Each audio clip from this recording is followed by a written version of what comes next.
So this was a summer camp run in Beijing for students. I think it was grade... There were grades, I think grade 1 all the way through to grade 12. Right, but we mostly broke it up into sort of a junior, intermediate, and senior. So the kids were pretty much the same age in each classroom. Right, and the curriculum was based on Canadian content. So we talked about Canadian culture, Canadian wildlife, Canadian music, of which Rick brought a lot of his talents in the classroom. He plays several instruments, so he had the kids playing along with, or singing along with his playing. Hey, if somebody wants to sing, I'm right in there, I'll tell you.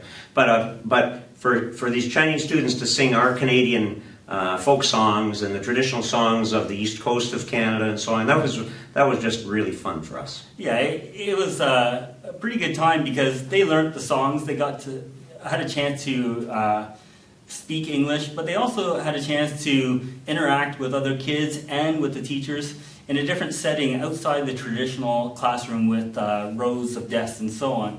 We had the kids singing in the classrooms, but we also had the kids up on stage around makeshift campfire. Yeah, that was great. So that was a lot of I think, imagine as a kid coming to a school at 8 o'clock in the morning and knowing that every day the entire day is going to be fun. There's not a time during that day when you're going, oh gee, I wish I could go home, Right, yeah, we really moved away from the traditional textbooks and we had a lot of interaction with the kids.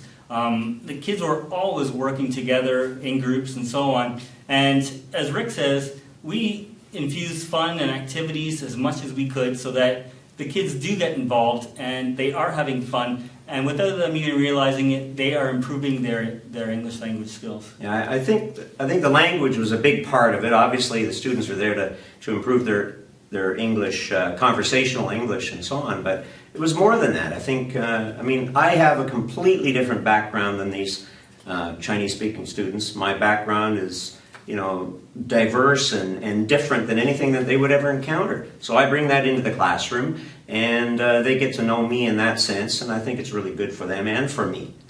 Right. Rick can share his skills and his knowledge and his experiences with the students. But what's good is, and we both found this, is that the kids get to share their experiences and their culture with us. I don't know about Rick, but I knew very little about Chinese culture and traditions. But just through conversation with them, they shared their knowledge and they are the experts. So it was fantastic getting information from them. That was amazing. I actually bought 3 Chinese flutes to take home, and I've already shown them to probably 200 people here in Canada and explained to them where these flutes came from and what they're made of and all this kind of thing. It's all part of the exchange, I think.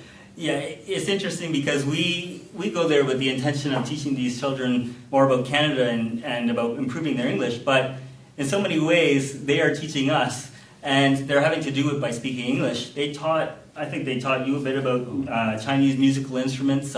They taught me a whole lot about Chinese culture.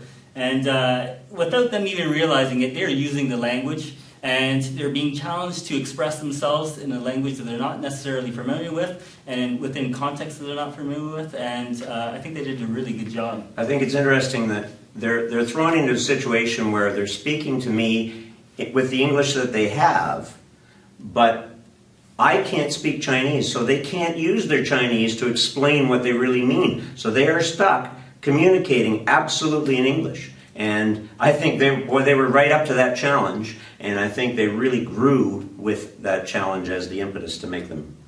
Right, it's not a contrived situation, it's a very open and legitimate situation where they are having the need to express to us certain ideas and concepts which they might not have done in a traditional classroom. So in this situation, they're learning not only new vocabulary, but the context and so on. It was very beneficial to them. Beneficial all around, no doubt about it. Yeah. Well, I feel that this opportunity for me to teach in China is something I could probably not easily repeat. That's right. This is a once-in-a-lifetime, hopefully not, once-in-a-lifetime opportunity. And there are just so many benefits for both student and teacher. And I would encourage all parents, if they could, to send their son or daughter to one of these camps. They would be lucky, and we're very lucky to do it. Yeah.